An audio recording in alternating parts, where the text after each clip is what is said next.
तो बहुत बर्फ़ पड़ती है, तो कई बार वो रास्ता बंद भी कर देते हैं। तो इस वीडियो में मैं आपको बताने वाला हूँ कि इस जनवरी में आप स्नोफॉल देखने के लिए कहाँ पे जा सकते हो, क्योंकि अभी तक स्नोफॉल का अपडेट ये है कि जितनी भी प्लेसेस है जहाँ पे स्नोफॉल हुआ करती है, उसमें से गुलमर्गी एक ऐसी जगह है जहाँ पे बहुत ही फ्रिक्वेंटली स्नोफॉल हो रही है। बाकी जगहों पे एक दो बार हुई है, फिर अभी उसके बाद से नहीं हुई है ज़्यादा स्नोफॉल वहाँ पे। लेकिन मैं आपको इसमें बताऊँगा कि जनवरी में वैसे कौन सी प्लेसेस है जहाँ पे शॉर्ट आपको स्नोफॉल देखने को मिलेगा, वहाँ पे कैसे पहुँचना है, कहाँ स्टे कर सकते हो, सारी चीज़ें मैं आपको इस वीडियो में बताऊँगा। So welcome back to the channel. तो सबसे पहली जगह है गुलमर्ग। स्नोफॉल के टाइम पे गुलमर्ग और भी ज़्यादा ब्यूटीफुल हो जाता है, तो वहाँ पे आपको जाना और गुलमर्ग पहुँचना कैसे, उसके लिए सबसे कन्वीनियंट वे रहेगा कि आप डायरेक्टली यहाँ से श्रीनगर की फ़्लाइट ले लो। आप कहीं से भी आ रहे हो, दिल्ली से हो या कहीं से भी आ रहे हो, श्रीनगर की डायरेक्ट फ़्लाइट ले लो। वहाँ से आपको एक टैक्सी बुक करनी पड़ेगी, क्योंकि लोकल बसें ना के बराबर चलती है वहाँ पे, और उसमें आपका टाइम भी बर्बाद होगा। तो आप एक लोकल टैक्सी वहाँ पे कैब बुक कर लो, और उस कैब से आप गुलमर्ग, आई थिंक श्रीनगर से 80 to 90 किलोमीटर्स है, तो बहुत ज़्यादा दूर भी नहीं है। तो 2-2.5 घंटे में आप वहाँ पे गुलमर्ग पहुँच जाओगे। और गुलमर्ग में जो अभी के टाइम पे स्टे है वो बहुत एक्सपेंसिव होते हैं, लेकिन कुछ गेस्ट हाउस वगैरह वैसे हैं वहाँ पे जहाँ पे आपको रीज़नेबल प्राइस पे भी स्टे मिल सकता है। अब जाना चाहो तो बाय ट्रेन भी जा सकते हो, तो बाय ट्रेन या बाय रोड भी जा सकते हो, लेकिन वो बहुत ही ज़्यादा हेक्टिक हो जाएगा आपके लिए। तो मैं वो खास करके कश्मीर के लिए तो मैं वो आपको सजेस्ट नहीं करूँगा। और दिल्ली से भी डायरेक्ट बसें बहुत कम चलती हैं श्रीनगर के लिए, तो जो सबसे इजी और कन्वीनियंट रास्ता है वो फ़्लाइट ही रहेगा आपके लिए। फिर भी आप बजट पे ट्रैवल कर रहे हो, आप फ़्लाइट से नहीं जाना चाहते, तो आप बाय ट्रेन जम्मू तवी तक चले जाओ, और जम्मू तवी से आपको वहाँ से शेयर्ड कैब या फिर वहाँ से शेयर्ड टैक्सी मिल जाएगी, जो कि आपको वहाँ से 8 से 10 घंटे में श्रीनगर ड्रॉप कर देगी। और जैसे ही आप जम्मू तवी पहुँचोगे, जम्मू तवी से आगे निकलोगे, तो आपका जो सिम है प्रीपेड वाला, वो आपका काम करना बंद हो जाएगा। तो अगर आप कश्मीर ट्रैवल कर रहे हो तो आपके पास एक पोस्ट पेड सिम होना चाहिए। अगर आप वहाँ भी लोगे, लेकिन वहाँ पे इतनी आसानी से मिलेगा नहीं, तो आप पहले से ही कैरी करो, वो ज़्यादा अच्छा रहेगा। और दूसरी जगह है जहाँ पे आप जनवरी में स्नोफॉल एक्सपेक्ट कर सकते हो, वो है शिमला।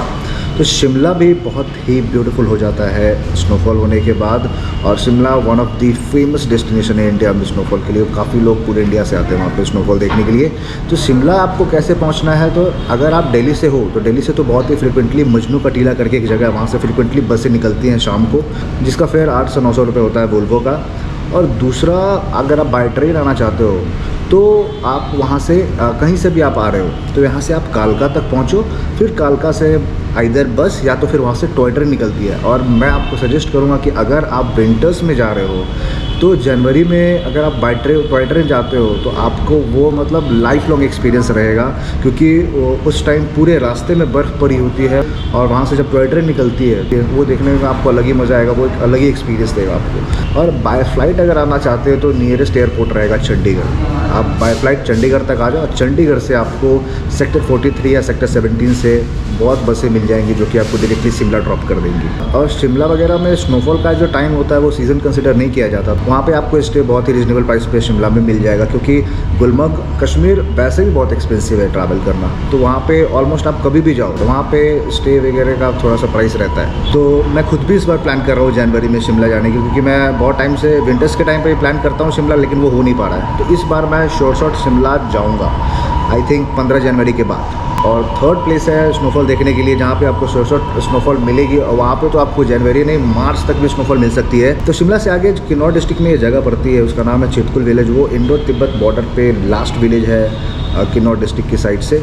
तो वो चितकुल विलेज में बहुत स्नोफॉल होती है। ये वाली वीडियो देखो आप, ये मेरी तब की वीडियो है जब मैं चितकुल गया था। तो पूरी जो व्लॉग है मैंने उस टाइम चितकुल में स्नोफॉल के दौरान ही की थी। तो मैं वहाँ पे मार्च एंड में गया था, अब अप्रैल फर्स्ट वीक में था मैं वहाँ पे, तब भी वहाँ पे इतनी बर्फ़ पड़ती है और थोड़ी सी ऑफबिट डेस्टिनेशन है। तो आपको वहाँ पे अगर चितकुल जाना है तो आपको शिमला पहुँचना है कैसे भी। जैसे शिमला पहुँचने का तो मैंने आपको बता ही दिया है। तो अगर आप शिमला पहुँच गए हो तो शिमला से जो वहाँ के स्टेट रोडवेज़ वाली बसें हैं वो आपको रिकांगपिओ तक जाएंगी। तो रिकांगपिओ जो आप समझ लो कि किन्नौर डिस्ट्रिक्ट का एंट्री पॉइंट है, तो आप वहाँ से आप रिकांगपिओ तक जाओगे और फिर वहाँ से आपको चितकुल के लिए बसें मिल जाएंगी।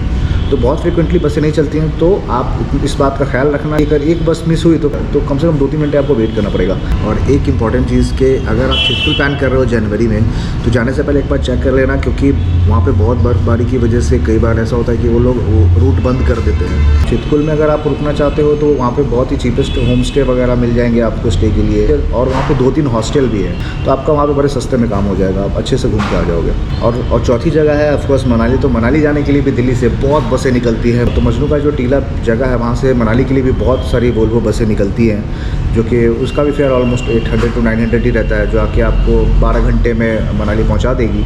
और मनाली में भी मनाली में तो इतने सारे होटल्स हैं, इतने हॉस्टल्स हैं, गेस्ट हाउसेस हैं कि आपको वहाँ पे बहुत ही रीज़नेबल प्राइस पे आपको स्टे वहाँ पे मिल जाएगा। किसी भी हिल स्टेशन पे स्नोफॉल का टाइम सीज़न कंसिडर नहीं किया जाता है, तो वहाँ पे आपको प्राइसेस रीज़नेबल ही मिलेंगे। अब मनाली में भी बहुत एक्सपेंस आपका नहीं होगा स्टे में, वहाँ पे आपको जिस आप अपने रेंज के हिसाब से आप वहाँ पे होटल या हॉस्टल सेलेक्ट कर सकते हो। और फिफ्थ प्लेस है मसूरी। मसूरी भी one of the popular hill station है इंडिया में। तो मसूरी जाने के लिए आप बाय फ्लाइट अगर आना चाहते हो तो देहरादून एयरपोर्ट आ जाओ, बाय बस जाना चाहते हो तो दिल्ली से बहुत फ्रिक्वेंटली बसें चलती हैं, बाय ट्रेन जाना हो तो बाय ट्रेन जो नियरेस्ट स्टेशन है वो है देहरादून। तो आप देहरादून पहुँचो, और देहरादून से अगर मान लो दिल्ली से आपको डायरेक्ट मसूरी के लिए बसें नहीं भी मिलती है तो आप देहरादून तक आ जाओ, और तो 2 घंटे में मैक्सिमम आप वहाँ से मसूरी पहुँच जाओगे।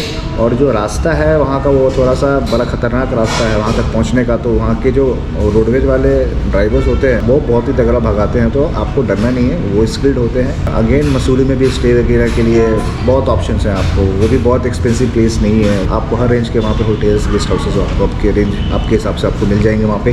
तो ये जो आपको 5 प्लेसेस मैंने आपको बताएं जहाँ पे आप जनवरी में स्नोफॉल के लिए जा सकते हो, इसमें से गुलमर्ग एक ऐसी जगह है जो थोड़ी सी एक्सपेंसिव है, जहाँ पे आपको ट्रैवल करना थोड़ा सा एक्सपेंसिव रहेगा। बाकी जितने भी प्लेसेस मैंने आपको बताए हैं, अगर आप दिल्ली टू दिल्ली अगर मैं आपको एक ओवरऑल बता दूँ कि कितना आपका पर पर्सन खर्चा आएगा, तो 6 से 7 हज़ार में आपका ये जो पूरा ट्रिप है वो हो जाएगा। लेकिन आप अगर हॉस्टल में स्टे कर रहे हो तो बजट 3500 टू, तब आपको बहुत पैसे बच जाएंगे, और जिसमें कि आप 2 से 3 दिन रुक भी सकते हो। मैंने न्यू ईयर के लिए अभी तक कुछ प्लान किया नहीं है। 3-4 प्लेसेस है दिमाग में, जिसमें से गोवा भी एक है, लेकिन गोवा में ऑलरेडी हो चुका हूँ, लेकिन अगर मैं गया गोवा तो साउथ गोवा जाऊँगा इस बार। तो लिस्ट से क्या होता है, तो आई होप कि ये वीडियो आपको थोड़ी इन्फॉर्मेटिव लगी होगी और आपके काम आएगी, एंड ऑफकोर्स आपको वीडियो भी पसंद आई होगी। अगर पसंद आई है तो लाइक करो, कमेंट करो, शेयर करो, चैनल को सब्सक्राइब करो। See you guys in next vlog. Till then good bye, take care, be happy, stay safe and keep travelling always.